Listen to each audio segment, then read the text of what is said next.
นี่ด้านนี้แหละพี่น้องด้านอันตรายเพราะว่าเขาต้องได้ความห่วยไปเอ้ยขึ้นโน้นเลย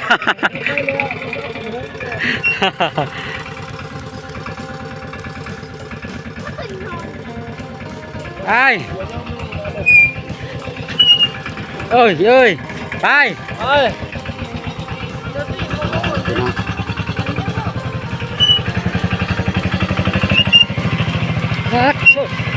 โชว์วิทบ่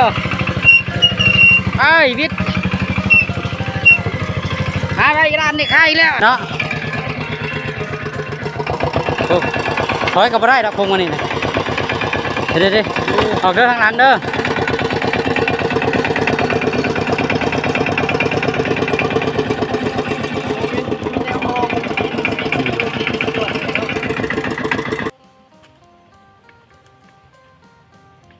สบายดีพี่น้อง FC เบาจำสมสนุกคนหมักไม้เบิร์ดสุคนพี่น้องเนาะเดี๋ยววันนี้หลังจากเลิกจากเรียกจากการแล้วพี่น้องเนาะเราก็ได้ออกมานาเยี่ยมตัวออกมานาพี่น้องเนาะเพราะว่าเมื่อวานนี้เขาเกี่ยวเข่าพี่น้องเนาะวันนี้เขาเกี่ยวเข่าได้หลายเติบพอดีเมื่อคืนฝนตกพายุเข่าพี่น้องเนาะฝนตกห้ำเข่าเกี่ยวพี่น้องเอ้ยวิทนาปีนี้ทั้งแม่ลำบากพี่น้องใส่เขางันว่าชีวิตผลเป็นยังโบวิดบางคนมาใส่เขาดอด้วยโอ้ยคนทำก็ยังใครพี่น้องแต่ว่าเฮามาใส่เขางันคนก็ยังทำคือเก่า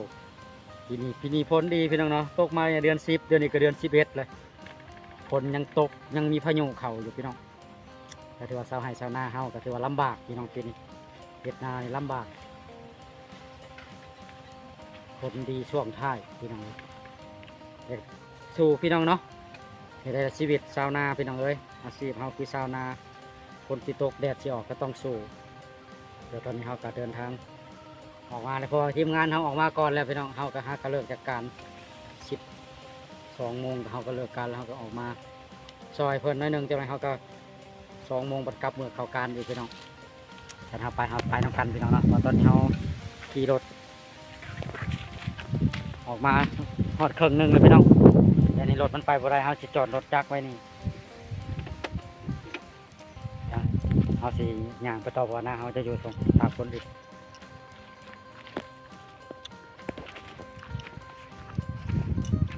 ฝนตกพี่น้องเอ้ยดินเป็นปอยแต่เมื่อคืนนี่พวกแหละแต่กับกระเทิงคันว่าแห้งสีถอกลงตกโจกหรอกแต่ว่ามันลินเป็นปอยพอดีเปียกพอดีชุ่มพอดีไปยากมายากกันนะพี่น้องเป็นอากาศเป็นกำลังใจให้ชาวนาครับบดสุขุสุขคนกันแล้วกันพี่น้องเพราะว่าธรรมชาติบ่มีภัยที่จะสามารถปั่นแต่งมันได้บ่มีภัยที่จะสามารถห้ามมันได้ว่าฝนเจ้าจะตกเด้อเมื่อนี้คอยเกี่ยวเขามันห้ามบ่ได้พี่น้องเนาะธรรมชาติก็คือธรรมชาติมันเป็นสิ่งที่แน่นอนแล้วก็เป็นวิทยาศาสตร์เป็นความจริงอะไรพี่น้องเนาะเพิ่นยังว่าอย่าฝืนธรรมชาติเห็นยังคือกันเนาะมันบ่มีภัยโดนบันดาลมันบ่มีภัยที่จะเสกสรรปั่นแต่งมันได้ฉะนั้นเฮาก็ต้องพยายามหันเปลี่ยนหรือว่าดัดเปลี่ยนธรรมชาติมาหับไส้พี่น้องแล้วก็สังเกตบนพี่น้องเข้าบริเวณนี้มันบริเวณเป็นจุดเสี่ยงพี่น้องเนาะจุดน้ำบริเวณนี้เป็นจุดเสี่ยงน้ำท่วมเมื่อไรพี่น้องนี่สังเกตมันเพราะหน้าใกล้ห่วยเวลาฝนตกมาน้ำแกงมาแล้วก็มันจะล้นตลิ่งหรือว่าล้นห่วยทะลักเข้าสู่ทงนานี่นี่เข้าเรือจากน้ำท่วมเลยพี่น้องแต่ว่าห่วงใหญ่เป็นนาไกลเฮาอะไรเห็นบ่นี่พี่น้องนี่เรือตายน้ำท่วมเบิดแล้วนี่อันนี้ตายเบิดน้ำท่วมเห็นบ่นี่บ่มียังเลยมีแต่หญ้าเป็นไฮนาได้เป็นบ่บริเวณนะน้ำยังขังอยู่ปกติย่ำนี่น้ำแต่มันจะเบิดอะไรยังน้อยเดียวแต่ว่าปีนี้ย่ำยังเต็มคันอันนี้เขาเรือจากน้ำท่วมตายพี่น้องเห็นบ่แต่ก็ห่วงใหญ่นะพี่น้องห่วงบักใหญ่เลยเรือจากน้ำท่วมจุกส่วนลายก็เป็นลายมดนั่นแหละพี่น้องนี่ชวนหน่อยยังเต็มนี่นี่ใช่พี่น้องเบิ่งนี่อันนี้ก็เรือจากน้ำท่วมฮะห่วงบักใหญ่เห็นบ่พี่น้องอ๋อ เหลือน้อยเดียวเหลือแต่หมู่โซนแถวเทิงโซนแถวลมนี่หมดเลยพี่น้องมันก็หลายเติบเลยได้เป็นสอบผู้ประจักษ์พี่น้องน้อยเดียวนี่หน้าใกล้ห่วยกับบดีพี่น้องเนาะดีดียามบัดยามเกี่ยวดีอยู่ยามเฮาดูดกะดกกะนี่อันนี้ตอนนี้เฮาก็เดินทางมาฮอดทงนาของเฮาเลยว่านในเกี่ยวเบิดทงนี่เลยพี่น้อง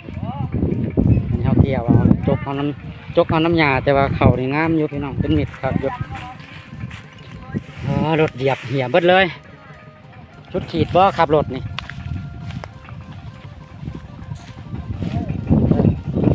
ทีมงานเฮาก็หากำลังมา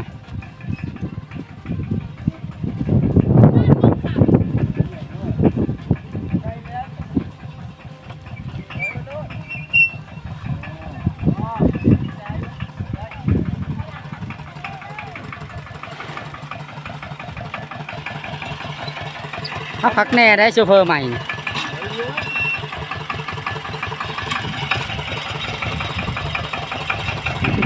โชเฟอร์ใหม่เนี่ยพารถลงห่วยได้ตายไปน้องสุดขีดท้ายแต่งสอมุกหมวกกระจันบ่ใส่แกเรียนครบซอไข่มุกนาได้เป็นได้เป็นสาวเลยฮุบสาวเลยเด้เป็นเพิ่ม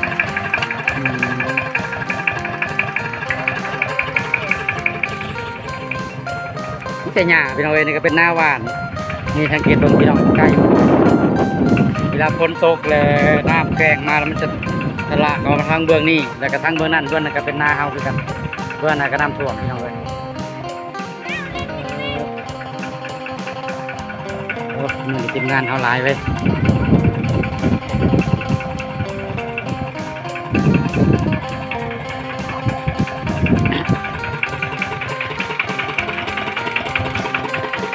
ลุกมันเบิดนะลูก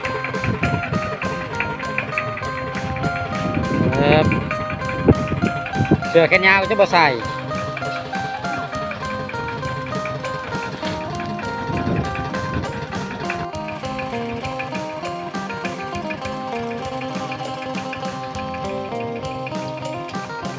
ฝนก็เริ่มตกมาแล้วพี่น้องเอ้ยมืดใต้มืดเหนืออยู่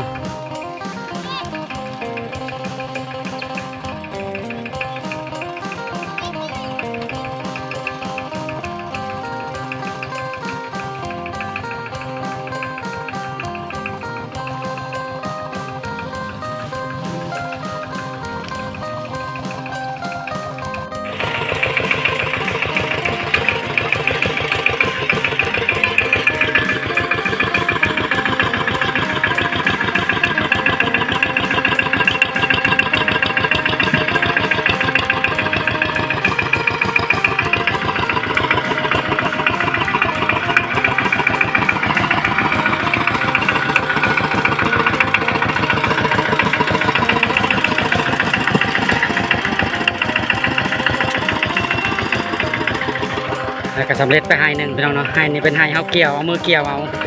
แต่ว่าให้นี่เขาเอารถเกี่ยวพี่น้องมาเบิ่งกัน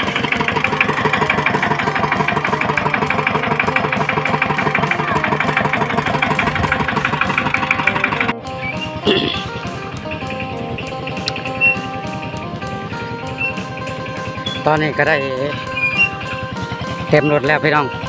แต่ว่าใส่ลายไม่ได้พี่น้องเพราะว่าทางเมืองเฮามันยากงานนี้อาจจะได้สุกหรืออะไรก็แล้วถ้าเบิ่งน้ำกันพี่น้องเนาะเดี๋ยวจะติดตามไปเบิ่งถ้าเฮามันสุกบ่ได้ก็แม่นต้องได้เมื่อเอารถอีแตนใหญ่เฮาแล้วมาแก่ใครแต่ว่าเฮามีรถอีแตนใหญ่พี่น้องเนาะเพราะว่าปีนี้ทางยากหลายพี่น้องฝนตกดีช่วงท้ายเดือน11ฝนยังตกอยู่พี่น้องเนาะเฮ็ดให้การเก็บกู้เขาหน้าปีเฮานี่ลำบากพี่น้องอาจจะ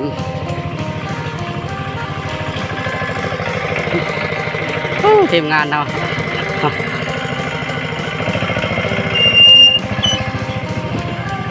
เอิบ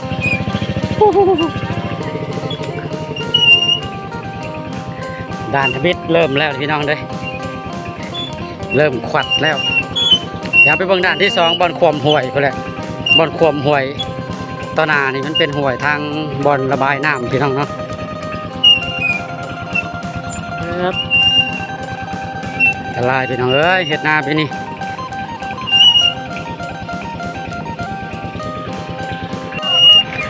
นี่ด้านนี้แหละพี่น้องด้านอันตรายด้านอันตรายเพราะว่าเขาต้องได้ความห่วยไปเอ้ยขึ้นโน้นแล้ว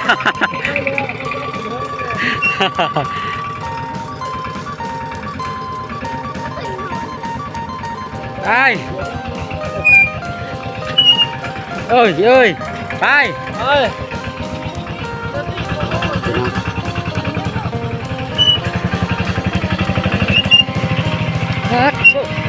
โชว์วิทบ่วิทบ่ไอ้วิทอะไรร้านนี่ขายแล้วเ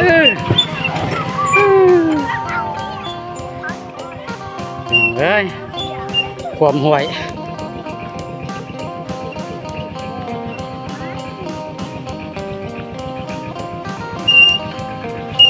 ยึดไปด่านที่หนึ่งยังด่านสุดท้ายตัวนี้เป็นด่านที่สองพี่น้องโอ้โอ้โอ้เกือบพลาดอันนี้เป็นด่านความห่วยพี่น้องอันนี้ก็เป็นห่วยสาขาสอดใส่ห่วยจะโลกขาบอขาแล้วขึ้นคงเคยคงคานงานนี้คงซะเลยอย่าชวนมันไปลูกฮะ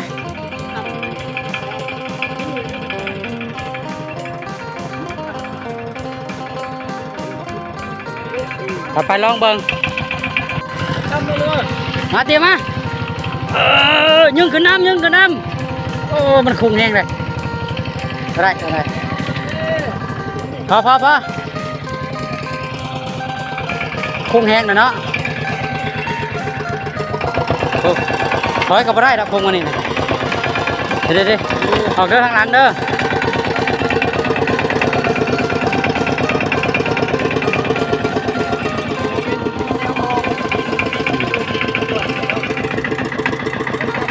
คันคูแห่งคนเนาะคูนขึ้นนี่ก็บ่ได้